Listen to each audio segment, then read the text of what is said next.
The story begins with a girl named Emily, who was truly pitiful as her mother passed away a year ago, and her father remarried a cruel stepmother. Falsely accused by the stepmother, she was brutally beaten, kneeling in the snow for a day and a night, on the verge of death. She heard a voice that others could not hear, instructing her to call for her younger brother to start the story. Suddenly, a scream pierced the air, tearing through the darkness, followed by a loud noise. A pregnant woman rolled down the stairs, and director Lam Fa hurried over anxiously, asking her what's wrong. As bright red blood flowed from the woman's legs, her face was pale. "Fong," she cried, "I am in so much pain, please save my baby. Let's go to the hospital." Everyone panicked and crowded around her. Old Miss Lam kept asking what happened. Tears welled up in her eyes as she looked up the stairs. Everyone else also looked up. At the top of the stairs stood a young girl about 3 or 4 years old. Seeing everyone look at her, the little girl hugged the stuffed rabbit in her arms tightly. Mr. Lam angrily roared, "It must have been you who pushed." The little girl shook her head. "No, I didn't. I didn't push her." Ophelia tugged at Mr. Lam's sleeve, sobbing and begging him not to blame Emily. "She's just a child, she doesn't know anything. I didn't mean to do it." That one sentence confirmed little Emily's guilt. Lam Fong's eyes were cold, and he didn't ask any questions. He directly ordered her to be locked in the junk room outside. "When I get back from the hospital, I'll teach her a lesson." The little girl cried, "Daddy, I didn't do it." Emily was dragged up to the attic. The girl hugged her rabbit tightly, curling up in a corner. "Emily really didn't push anyone. Why doesn't anyone believe me?" Her lips turned purple from the cold as she shivered uncontrollably. She could only close her eyes and mumble, "Mom, Emily didn't do it." Emily thought and thought but couldn't understand why, then she passed out. The next morning, Lam Fong angrily dragged Emily, who was still unconscious, out into the snow. The cold woke the little girl up. She unconsciously called out, "Daddy, I am so hungry." Lam Fong sneered, "You killed the baby in Ophelia's belly and still dare to call me daddy. How could I have given birth to such an evil daughter like you?" Saying that, he beat Emily with a stick as thick as 2 fingers. Emily cried out pitifully, frozen and in pain. There was no life left in the girl's eyes. She couldn't speak. "Today, I'll teach you a lesson. If not, I won't be your father anymore. Do you admit your wrongdoing, Emily?" Emily hugged her head. She shook her head no. "I really didn't do it." This made Lam Fong even angrier. "If it wasn't you, then I guess your aunt slipped and fell herself. She was 6 months pregnant, and she fell. What good would that do her?" The more Lam Fong saw her stubbornness, the more furious he became. "You did something wrong and still remain stubborn, putting on an act in front of me." He suddenly recalled Ophelia bleeding heavily in the hospital, the doctor announcing she had a miscarriage. But before the brink of life and death, Ophelia still said not to blame Emily. It was just because the little girl was afraid that after her younger brother was born, no one would love her anymore. Not that she deliberately pushed her aunt. The more Lam Fong thought about it, the angrier he got. He beat her while scolding her and forcing her to confess. With every sentence he said, the stick came down on Emily's body. Once he beat her continuously to the point where he didn't notice his phone falling out until Emily lay motionless in the snow. The girl arduously crawled up but fell forward into the snow again. She felt that she was probably going to die soon. If she died, would she get to see her mother? At that moment, a faint voice suddenly rang out next to her ear. "Emily, quickly call your younger brother. Your brother's name is to Y." Emily opened her eyes and saw a cell phone in the snow. Her survival instincts made her try to crawl towards it, but her hands trembled uncontrollably, stiff and disobedient. She didn't know how long she struggled before she could make the call.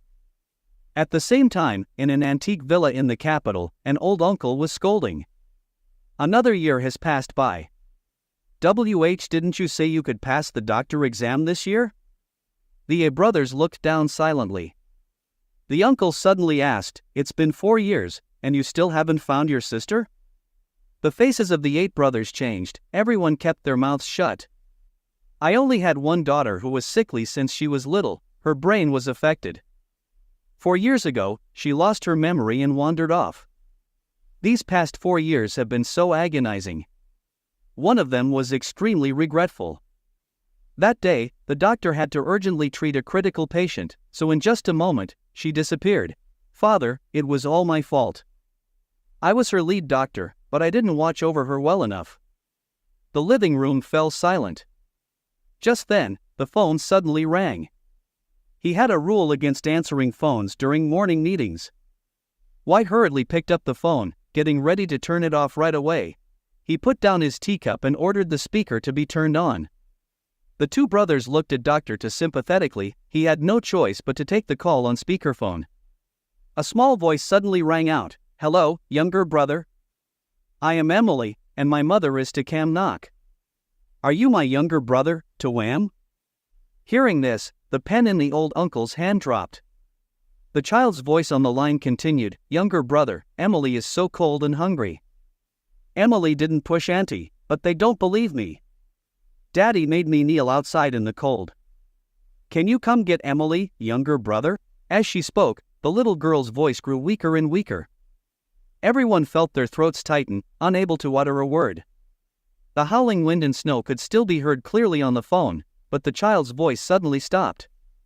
Dr. De finally reacted, holding the phone close to his mouth and anxiously shouting, Where are you right now? Tell me where you are. But there was no response on the other end. The old uncle stood up abruptly, flustered. The stern, rigid demeanor from earlier had completely vanished. He frantically tried to trace the location of the call.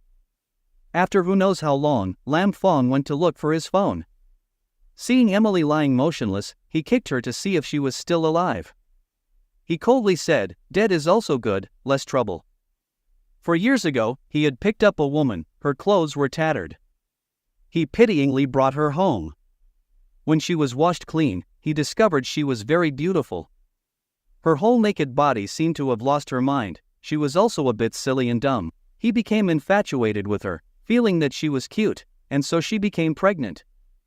Thinking back now, he felt disgusted. There was no trace left on Emily of who Emily used to be. Lam Fong put away his phone and went to see Director Go. The wind and snow outside were too strong. Emily lay face down in the snow. Time passed by bit. She still had some consciousness and tried to open her eyes, but couldn't. After calling Uncle just now without any response, that meant they didn't want her either. Mom, seeing Emily like this after you died, do you hate me, Mom?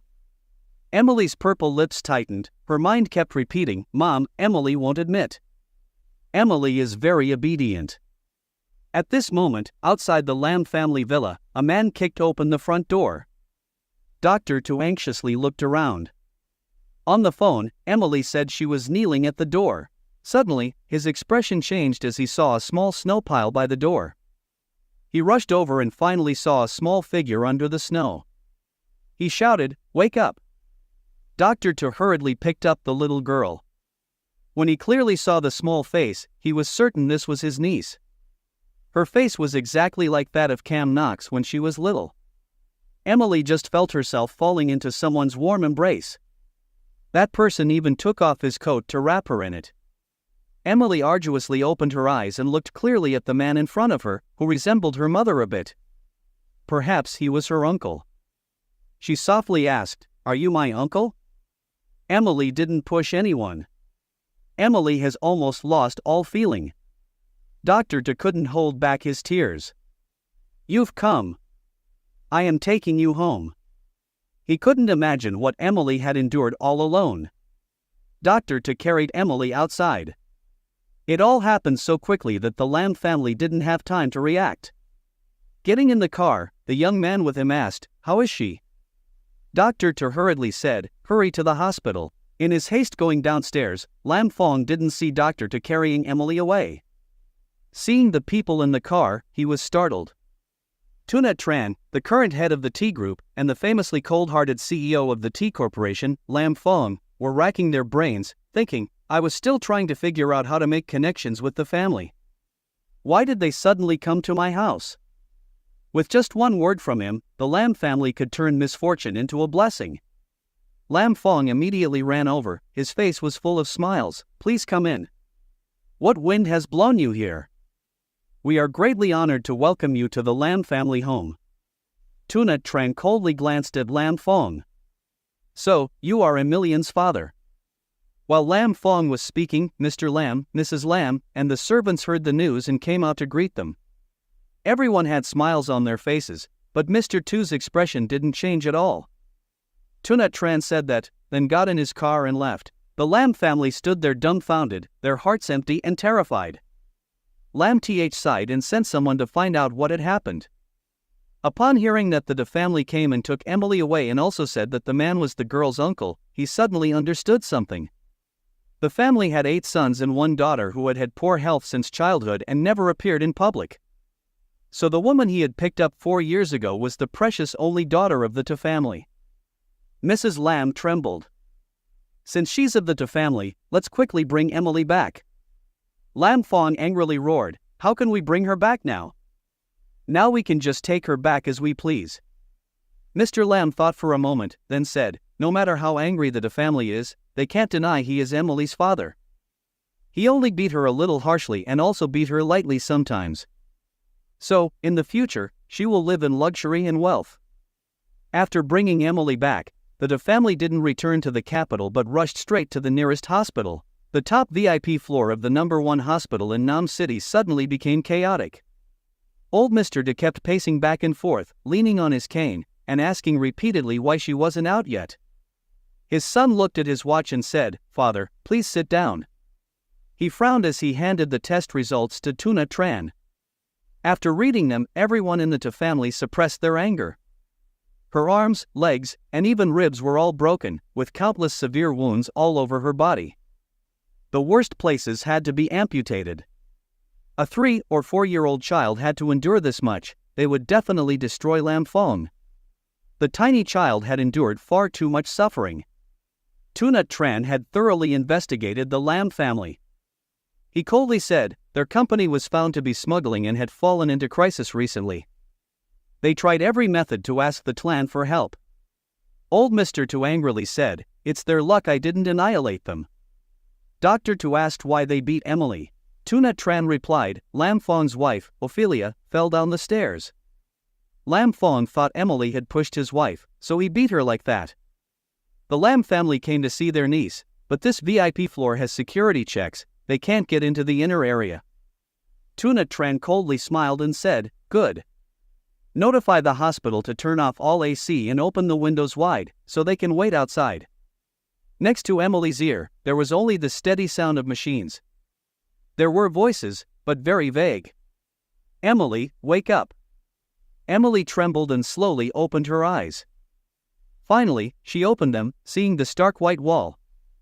Next to the bed was a group of people looking at her. Dr. Tu was the first to speak, very emotional. Emily, you're awake. I am your uncle. Do you remember? He had to take a deep breath before saying, back home with us, no one is allowed to mistreat you. If anyone mistreats you, Grandpa won't let them off. Emily glanced around. She wasn't sure if her family had abandoned her or not, whether they beat her, didn't feed her, or not. Seeing Emily's silence, they grew worried. Dr. Tu sighed and bent down next to the bed, gently stroking the little girl's hair. Emily, can you tell me your full name? My name is Emily. The name Emily was given by her mother. Dr. Tu's heart ached. How did Emily live in the Lam family? He suppressed his anger and asked, so, can you tell me what you're worrying about? Emily finally turned her eyes back and struggled to turn her head to look at the man who claimed to be her uncle. She pursed her lips at home. While I get food, will anyone beat me? Her words stunned everyone. It turns out that Emily was afraid of being beaten. Just how much abuse had she endured? Dr. Tu grasped Emily's little hand and pressed it to his face, choking up, at home with me, you can eat whatever you want. No one will beat you. This is eldest brother Tat Tran, our current CEO of T Group. This is the second brother of T, Lam, an architect. Third brother Tavet is an excellent pilot for S Airlines. Fourth brother Talakta is currently the hottest celebrity. Fifth brother Thing Ni is in charge of the construction company. Sixth brother KMAC heads the optical engraving lab. Seventh brother Van True is currently a police officer. protecting the safety of our country. And this is your grandpa, you have to listen to him. In the future, he's very stern, but they're all very strong. They will protect you. No one can harm you anymore." Emily gripped the blanket tightly, silent. She worried that if she didn't admit her fault, they would still care for her. When everyone thought she wouldn't say anything more, she suddenly spoke up, "Uncle, Emily didn't push anyone." Daddy and Grandpa forced Emily to admit fault, but Emily once. They said Emily pushed someone to their death. Tunat Tran calmly said, "I believe you didn't do anything wrong." Dr. Tu also nodded and said, "Maybe they were mistaken. Emily didn't do anything wrong. Emily did very well." Hearing this, Emily suddenly pursed her lips, tears streaming down. "Thank you, uncles. Grandpa believes in Emily. You're so kind." Tunat Tran called his brothers out to the hospital hallway. He opened the file and announced to everyone about his sister, Kamno. After she disappeared 4 years ago, no one knew how she wandered from the capital to Nam City, over 2,000 kilometers away. She was found by Lam Fong and taken home. After giving birth to Kam Kn, she nearly died from a serious illness. Perhaps having a child would let her miraculously live 2 more years. In the end, she passed away in Nam City. Only Emily was left alone. Our beloved sister died in loneliness, far from home, without even a name. No one knew about her. Lam Fong didn't even give her a status, yet he dared to treat her so cruelly. Eldest brother, will we let the Lam family get away with such despicable consequences? Just bankruptcy is not enough. Tunat Tran calmly unbuttoned his cuffs and rolled up his sleeves, then said, "Brother, why do you think I called you out here? 8 against 1. Is that enough?" Hearing this, the eyes of the two brothers lit up, flashing with something. Dr. Tu cracked his knuckles. Then Ni, the 5th brother, worked in construction. His sun-darkened skin was hot-tempered. He coldly smiled. "Tevet, 3rd brother and pilot," said in a soothing voice, "you said civilized society can't openly beat people up." Then he went and asked a nurse, "Excuse me, sisters, do you have any cloth bags?" The confused nurse said, "We have snakeskin bags and cardboard boxes too." Tevet smiled, "Thank you, cardboard boxes are probably better than cloth bags." In the parking garage basement, Lam Fong walked while calling, "You go back first. Remember to watch for when Mr. Tu leaves and let me know right away." Before he finished speaking, Lam Fong's eyes darkened as someone pulled a cloth bag over his head. Next, a storm of blows rained down on him. Lam Fong shouted, "Who are you? Stop it." Lam Fong was beaten until he screamed pitifully, with no chance to fight back. All he could do was curl up. He yelled, "Do you know who I am? I am the CEO of Bifong Group. You dare touch me, believe me, you'll regret it." The two brothers stomped on Lam Fong, beating him nearly to death. Tunat Tran coldly laughed and signaled for them to stop. Seeing them stop, Lam Fong thought they were afraid. But then a wooden stick powerfully struck his body. Lam Fong's agonized screams echoed throughout the parking garage. In the VIP room next to Emily's ear, the voice rang out again, "Emily, little bookworm, Emily." Emily opened her eyes. The room was quiet, her hands tightly clutched the blanket. Worriedly looking towards where the sound came from, she felt a little scared. The coaxing voice said, "I am your master." Emily frowned. She didn't fall for the trap at all. She said, "I don't have a master. I am Emily, not little bookworm." The male voice chuckled. At that moment, next to the hospital bed was a ghost that normal people couldn't see. "I really am your master. When your mother was alive, she didn't let you become my disciple. Your mother's name was Cam Knox, yours is Emily." "I am right, Aaron." Emily didn't believe him. "I don't know you, sir. My mother would never let me become your disciple. If you really were Emily's master, why can't I see you?" The young man licked his lips. "Little girl, don't overthink. Later, master will give you heavenly eyes, you'll naturally be able to see me. It's normal. You don't know me, I am not from your time. My name is Li Chongzhang, I was a great figure. Before your mother passed away, she had you bow to me as master. Although, at that time, you still couldn't see my spirit. Either think back, 2 days ago, didn't I help you, telling you to call your uncle? Remember. Emily gripped the blanket tightly and looked down. If you're my master, why have you never cared about me before? After my mother died, no matter how I cried or suffered, no one paid me any mind. Li Chongzhang was stunned and immediately grasped Emily's little hand. He felt a little remorseful. Before, I couldn't do anything. It wasn't until 2 days ago, when you were about to die, that I could talk to you. Don't blame me. In the future, I will protect you and can teach you many things so no one can bully you again. Rest for now, I'll be back later. This is what I gave you when we first met. Emily just felt warmth on her hand, then, a red string was tied around it. At this time, the door burst open. Dr. Tu softly said, Emily, are you feeling better? I brought you milk and sponge cake. I don't know if you'll like them. Tu Thingni barged in, Fifth Brother's beef noodle stir-fry is better. Old Mr. Tu hurriedly whacked his leg with a cane, scolding him, Emily just woke up, how can she eat that? He took some fun noodles and asked, do you want to eat Grandpa's soft fun noodles? They're very tasty. Tevet, cut in, or drink some porridge to fill your stomach first. Emily pursed her lips and looked around before softly calling, Grandpa, I want to eat fun noodles. Emily now finally has a family. 10 days passed in the blink of an eye. A sigh rang out, it's unbelievable, such heavy injuries yet only 10 days to heal completely. Emily secretly thought it was probably thanks to Li Chongzhang. Emily looked up and said, Uncle, my little bunny was probably left behind at the lambs. Dr. Tu opened his mouth and said, Emily, the little bunny is gone. I'll buy you a new bunny.